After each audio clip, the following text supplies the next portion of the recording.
दोस्तों, fearful nights के नए एपिसोड में आप सभी का स्वागत है। ये एपिसोड मैं बहुत दिन बाद ला रहा हूँ, मुझे पता है, लेकिन फिर से एक बार आपसे यही कहूँगा कि इस एपिसोड पे लगे रहिए और इसको सुनिए, आपको ज़रूर मज़ा आएगा। चलिए।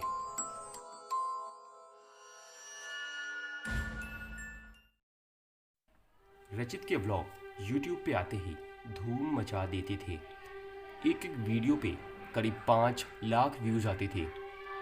लेकिन पिछले 1.5 महीने से उसने कोई भी व्लॉग शूट नहीं किया था और ना ही अपने चैनल पे अपलोड किया था, क्योंकि उसको ऐसा कोई टॉपिक नहीं मिल रहा था।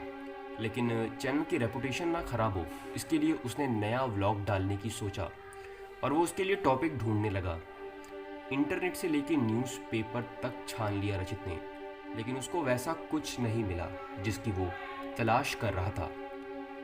करीब 2 दिन बीते होंगे जब रचित के ही एक दोस्त ने उसको एक फैक्ट्री के बारे में बताया। ज़्यादा कुछ तो नहीं, लेकिन बस इतना पता चला कि वो पूरी की पूरी फैक्ट्री हॉन्टेड थी। और इससे ज़्यादा अच्छी बात ये थी कि ये फैक्ट्री जहाँ पर थी वो जगह रचित के उसी दोस्त शिवम के घर से ही थोड़ी दूर पर थी। ये बात रचित के लिए फ़ायदेमंद इसलिए थी क्योंकि रचित को अब उतनी दूर जाके उस जगह के बारे में पता नहीं करना पड़ेगा।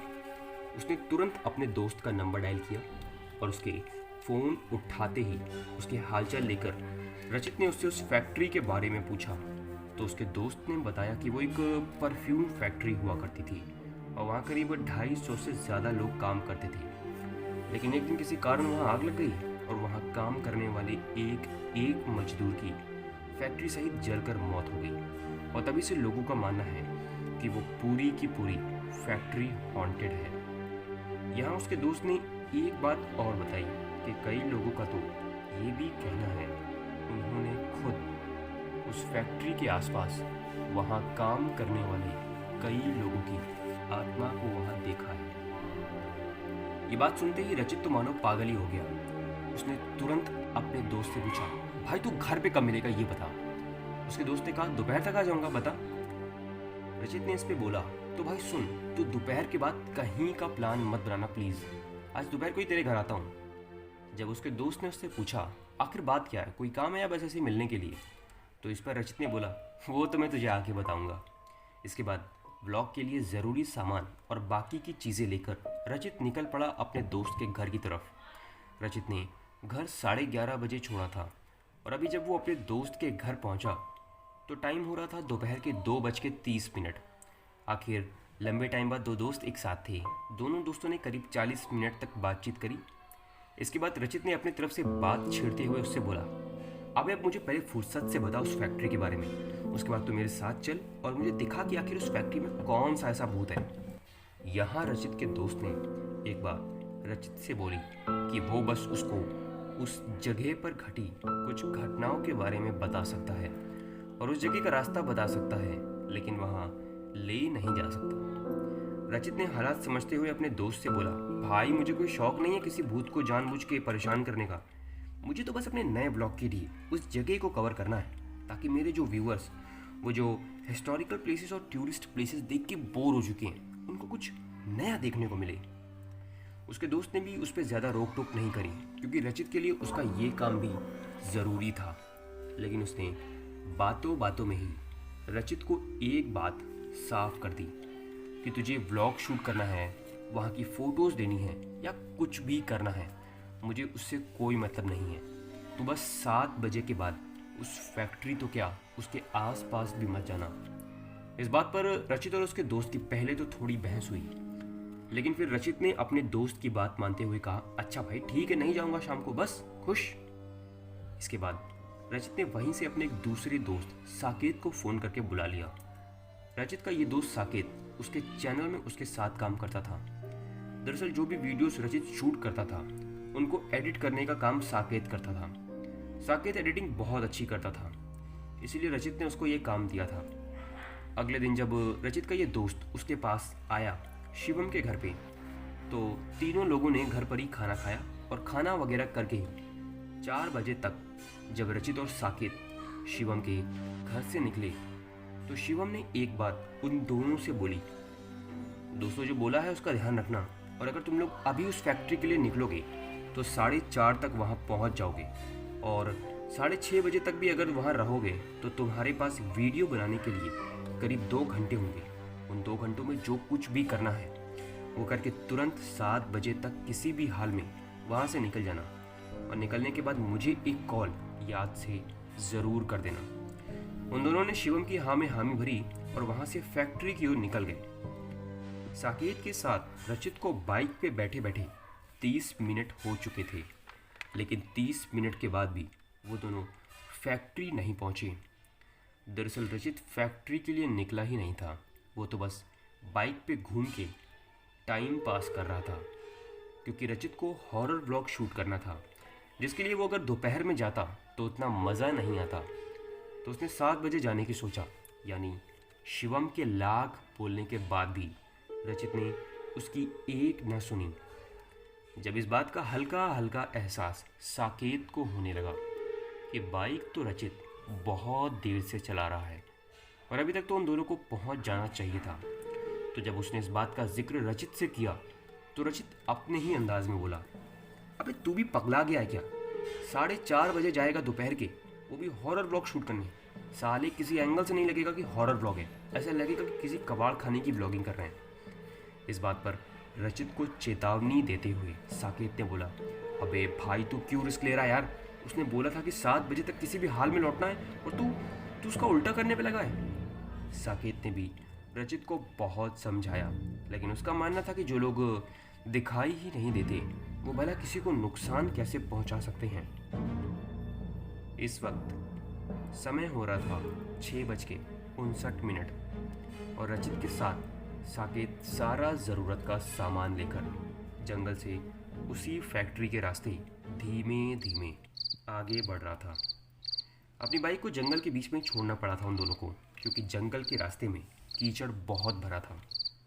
पैदल चलते हुए रह रह के आ रही थी वहाँ कुछ की जंगली जानवरों की आवाज़, और वो माहौल को और डरावना बना रही थी। इन सभी बातों को रचित का दोस्त साकेत ही महसूस कर रहा था, क्योंकि रचित तो अपनी ही मस्ती में चलता चला जा रहा था। साकेत का मन तो कर रहा था कि अभी बीच रास्ते में अपने दोस्त को छोड़ के भाग जाए, लेकिन था तो वो भी इंसान ही।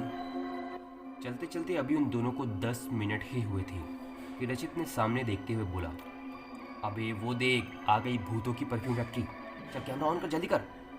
साकेत ने कैमरा ऑन किया और वो फैक्ट्री के बड़े से गेट को शूट करता हुआ आगे बढ़ने लगा, और उसी के साथ रचित भी उल्टे पांव चलता हुआ कैमरे की तरफ देखते हुए व्लॉगिंग करता हुआ फैक्ट्री की तरफ बढ़ता जा रहा था। सो वेलकम दोस्तों, मैं हूँ रचित और मैं आ गया हूँ आपके लिए एक नए और अलग व्लॉग के साथ। और ये व्लॉग बाकी के किसी व्लॉग की तरह टूरिस्ट प्लेसेस के बारे में नहीं होगा। रचित फैक्ट्री के ठीक आधे मीटर दूर रुका व्लॉगिंग करता हुआ, और उसने बोलना बंद कर दिया और वो अपनी आंखों को छोटा करके पहले तो पीछे फैक्ट्री के गेट को देखने लगा। उसके बाद उसने इधर उधर देखना शुरू कर दिया, मानो वो कुछ सुनने की कोशिश कर रहा था। जब साकेत ने उससे पूछने की कोशिश की तो उसने साकेत को चुप रहने का इशारा किया और खुद धीमे धीमे दबे पांव फैक्ट्री के पीछे की ओर जाने लगा। इसके बाद जाते ही साकेत भी दबे पांव उसके पीछे गया तो वहाँ उन दोनों को 5 छोटे छोटे बच्चे दिखाई दिए जो कंचे खेल रहे थे। रचित ने अपने दोनों हाथ अपनी कमर पे रखते हुए बोला, ये लो, तो ये हैं इस फैक्ट्री के भूत, छोटे छोटे और कंचे खेलने वाले। रचित की इतना बोलते ही उनमें से एक बच्चा, जो कि देखने पर 14 से 15 साल का लग रहा था, वो रचित को देखते ही खड़ा हुआ और बोला, आप दोनों कौन हो और यहाँ क्या कर रहे हो? तो रचित ने उल्टा उस लड़के से वही सवाल किया, बेटा तुम लोग कौन हो और यहाँ शाम को 7 बजे क्या कर रहे हो? पता है ना, यहाँ 7 बजे के बाद भूत लगते हैं। रचित के इतना बोलते ही वो लड़का ज़ोर ज़ोर से हंसने लगा और रचित से बोला, क्या भैया भूत, और वो भी इस कबाड़ खाने में? भैया हम पांचों रोज़ यहाँ आते हैं और रात के करीब 9 बजे तक यहीं रहते हैं, हमें तो ऐसा कुछ नहीं देखने को मिला। तो रचित ने उस लड़के से बोला, तो एक काम करो, मैं ना इस फैक्ट्री के ऊपर एक वीडियो बना रहा हूँ, जिसमें मैं दिखाना चाहता हूँ कि ये फैक्ट्री एक भूतिया फैक्ट्री है। और तुम तो वैसे भी यहाँ आते रहते हो, तो तुमको तो पता होगा कि ये फैक्ट्री का पूरा नक्शा क्या और कैसे है। तो तुम मेरी मदद करोगे, मुझे दिखाओगे कि यहाँ पर क्या और कैसे है। इस बात पर उस लड़के ने हामी भरते हुए बोला, हाँ हाँ भाई बिल्कुल, मैं तो इस पूरे खंडर में कई बार गया हूँ, आइए मैं आपको दिखाता हूँ। शाम के 7:30 बजे थे। रचित, साकेत और वो 14 साल का लड़का गेट से अंदर की तरफ कदम रखते ही रचित और साकेत दोनों ने ही महसूस किया कि अंदर का तापमान बाहर के मुकाबले काफ़ी ठंडा था। साकेत अपने कैमरे को फोटोज मोड पे करके फैक्ट्री के अंदर मौजूद बड़ी बड़ी मशीनों की फ़ोटोज़ खींच रहा था। उस लड़के ने उन दोनों को बताया, दरअसल ये मशीन का इस्तेमाल परफ्यूम की बोतलों को काटने के लिए किया जाता था। और उसने बताया कि इस पूरी मशीन को चलाने के लिए करीब 5 से 6 लोगों की मदद लगती थी। उसके इतना बताते ही रचित ने इस जानकारी को अपने ब्लॉग में कवर किया और साथ ही उस मशीन के साथ अपनी कुछ फ़ोटोज़ ली। इसके बाद उस लड़के ने उन दोनों को एक दूसरा कमरा दिखाया। इस बार उन दोनों के कमरे में घुसते ही कई किस्म की महक आ रही थी, लेकिन उस महक के साथ उन दोनों को एक अजीब सी बदबू भी आ रही थी। यहाँ पर इस कमरे में एक बड़ा सा गड्ढा बना हुआ था जो करीब 4 मीटर गहरा था। उस लड़के ने बताया कि इस कमरे में परफ्यूम के अंदर डाला जाने वाला केमिकल बनाया जाता था और इस गड्ढे में उसको घोलते थे। इस बार फिर से रचित ने उस कमरे की पूरी इन्फॉर्मेशन अपने व्लॉग में कवर करी और उसके बाद ही उस गड्ढे के पास अपनी कुछ फ़ोटोज़ खिंचवाई। इस कमरे में बस एक ही दिक्कत थी जो उसको और साकेत को परेशान कर रही थी, वो ये कि केमिकल्स की महक के साथ रह रह के एक बदबू आ रही थी। लेकिन इन बातों को भूल के वो दोनों उस लड़के के साथ आगे बढ़ रहे थे। रचित आगे आगे बढ़ के हंसते हुए उस लड़के से बात करता हुआ जा रहा था, लेकिन साकेत पूरे रास्ते बिल्कुल चुप और परेशान सा था। ऐसा लग रहा था कि कोई सवाल था जो दिल ही दिल उसको परेशान कर रहा था। उसने कई बार रचित को कुछ बताना चाहा, लेकिन रचित तो बस अपनी ही धुन में था। इस बार उस लड़के ने उन दोनों को एक दूसरा और आखिरी कमरा दिखाया और ये बाकी कमरों की तुलना में ये कमरा बहुत गर्म था और उस पूरे कमरे में जगह जगह पर बहुत सारा टूटा हुआ कांच पड़ा था। उस लड़के ने बताया कि इस कमरे में परफ्यूम को बोतलों में भर के यहाँ के मजदूर शहर के बाजारों में ले जाते थे। इस कमरे में सारी इन्फॉर्मेशन अपने ब्लॉग में कवर करी रचित ने और अपनी कुछ फ़ोटोज़ लिखी। रचित ने साकेत को सारी वीडियोस सेव करने को कहे और साकेत के कैमरा बंद करने के बाद रचित ने उस लड़के से बोला, यार तुम्हारे साथ तो आज मज़ा ही आ गया, तुमने तो हमारा सारा काम आसान कर दिया, लेकिन तुम्हें इतना कुछ कैसे पता है? तो उस लड़के ने बताया कि अरे मैं बस यहीं पास ही में रहता हूँ। इसके बाद रचित ने उस लड़के से पूछा, यार तुमको इतना कुछ पता है तो ये भी पता होगा कि ये फैक्ट्री बंद क्यों हुई? नहीं, मेरा मतलब क्योंकि यहाँ 250 के करीब लोग काम करते थे, अच्छी खासी ये फैक्ट्री चलती थी, फिर ऐसा क्या हो गया कि ये फैक्ट्री बंद हो गई? इस बात पर उस लड़के ने बताना शुरू किया कि इस फैक्ट्री को बंद हुए कुछ 8 साल हो रहे हैं और उसके करीब 4 साल पहले इस फैक्ट्री की शुरुआत हुई थी। ये बात फैक्ट्री की शुरुआत के पहले की है। यहाँ के पास ही के गांव में हर कोई खुशी खुशी रहता था और सब कुछ ठीक चल रहा था, सिवाय एक चीज़ की। इस गांव में कुछ एक आदिवासी रहते थे और उनकी करीब 250 से 300 के बीच एक आबादी थी। लेकिन इस गांव के कुछ बड़ी जाति के लोग भी थे जिनका मानना था कि इन गांव पर पूरा हक उन्हीं का है और वो इन आदिवासियों को नहीं चाहते थे कि वो इस गांव में रहे, जिसके लिए उन्होंने हर तरीके से इन छोटी जाति के लोगों को परेशान किया। लेकिन इन्होंने हर बार मुसीबतों को जानते हुए भी टाला। लेकिन अंत में आलम ये हो गया कि बड़ी जाति के कुछ लोगों ने एक पंचायत बुलाई और उसमें ये फैसला हुआ कि इस गांव का कोई भी सौदागर या कोई भी इंसान, चाहे पैसे या बिना पैसे से, इनकी मदद या इनसे सौदा करेगा उसको मौत के घाट उतार दिया जाएगा। जब इस फैसले के असर ने आदिवासियों को पूरी तरह तोड़ दिया तो अंत में उनको मजबूर होके इस गांव को छोड़ना पड़ा। लेकिन उन आदिवासियों ने कब, कैसे और कितने वक्त इस गांव को छोड़ा ये किसी ने नहीं देखा। इसके बाद लेकिन कुछ 2.5 साल बाद ही पूरे गांव में ये खबर फैल गई कि गांव से निकलने के बाद उन आदिवासियों ने इस जंगल में यहाँ एक फैक्ट्री खोली है और वो यहाँ से परफ्यूम और इत्र का व्यापार करते हैं और यहीं रहते हैं। जब ये बात पूरे गांव में पता चली तो इस बात से किसी को अगर सबसे ज़्यादा दिक्कत हुई तो वो थे इसी गांव के वो ऊंची जाति के लोग जिन्होंने उन आदिवासियों को इस गांव से निकालने के लिए हर मुमकिन कोशिश करी थी।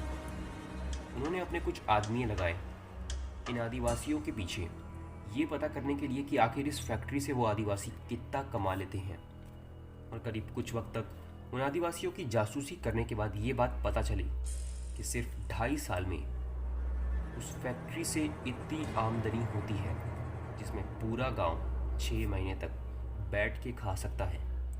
उन बड़ी जाति के लोगों को आदिवासियों की ये कामयाबी हजम नहीं हुई तो उन्होंने एक दिन गांव के 22 लोगों को जमा किया और यहाँ आदिवासी की फैक्ट्री के पास आके उनको धमकाया कि तुम लोग इस तरीके से ये फैक्ट्री नहीं चला सकते, ये गलत है।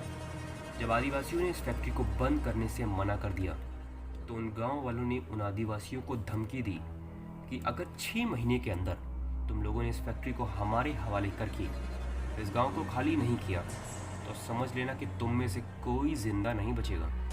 इसके बाद उन लोगों ने 6 महीने का इंतज़ार किया और जब एक दिन गांव के 22 लोगों ने वक्त पूरा होने का याद दिलाने के लिए कुछ आदमियों को भेजा तो उन्होंने हर कानूनी दस्तावेज के साथ ये साबित किया कि वो कोई भी आपराधिक काम नहीं कर रहे हैं और उनका पूरा अधिकार है और उनको पूरी छूट है कि वो ये काम कर सकते हैं। गुस्से में तेल मिलाए गांव वालों ने उस वक्त तो कोई तमाशा नहीं किया, लेकिन उसके ठीक 15 दिन बाद ही इस फैक्ट्री में काम करने वाले एक मजदूर के एक बच्चे का अपहरण हुआ। अपने 5 भाई बहनों में सबसे बड़ा लड़का था वो। उसके पिता को समझ नहीं आया कि वो क्या करे, लेकिन किसी तरह उस मजदूर को ये संदेश किसी के हाथों मिला कि बच्चा तो तुम्हारा तुम्हें मिल जाएगा, लेकिन सिर्फ एक शर्त पे, जो काम तुमको दिया जाएगा उसको पूरा करना पड़ेगा, नहीं तो तुम्हारे 4 बच्चे और हैं, ये याद रखना। उस आदिवासी मजदूर ने आदमी को ये संदेश भेजा कि मेरा और मेरे बच्चों का इस दुनिया में कोई नहीं है, उन्हें कुछ मत करना, तुम जो कहोगे मैं करूँगा। अपने बच्चों के बदलों में उसको करना ये था कि करीब 150 किलो बारूद पूरी फैक्ट्री में किसी तरह लगा के पूरी फैक्ट्री को उड़ा देना था। और जिसने भी ये काम दिया था वो उन 22 पंचायत के लोगों के कहने पर ही दिया था। मजदूर के पास और कोई तरीका नहीं था तो उसने मजबूरन किसी तरह छुपाते हुए उस बारूद को फैक्ट्री के अंदर लाके रखा और धीमे धीमे लोगों की नज़र से छुपाते हुए परफ्यूम की खाली कांच की बोतलों में भर दिया। बारूद से भरी हुई करीब 500 बोतलें तैयार हुई, जिनको हर कमरे में किसी तरह छुपते छुपाते उस मजदूर ने वहाँ रख दिया और वो अगले दिन नहीं आया फैक्ट्री में। जब अगले दिन आग लगने से बारूद फटा तो उस फैक्ट्री के एक भी शख्स की बचने की तो गुंजाइश ही नहीं थी। उस मजदूर को अपने करे पे बहुत पछतावा हो रहा था, लेकिन किसी तरह ना चाहते हुए भी जब अपने बच्चों को लेने के लिए वो वापस उस आदमी की बताई गई जगह पर पहुंचा तो उसने देखा कि उसके बच्चे को पहले ही ख़त्म कर दिया गया था। तो जब वो वहाँ पे पहुँचा तो उसे भी वहीं पर ख़त्म कर दिया था उन लोगों ने। इसके बाद करीब रात 9 बजे दोनों वहाँ से निकले और निकलने वक्त रचित और साकेत उन दोनों ने उस लड़के के साथ एक आखिरी तस्वीर ली और वहाँ से निकल गए। इसके बाद रात उन्होंने साकेत के घर पर ही बिताई। वीडियो एडिट रात को ही कर डाली थी साकेत ने और उसके बाद अपलोड भी कर दी थी। वो दोनों सो गए।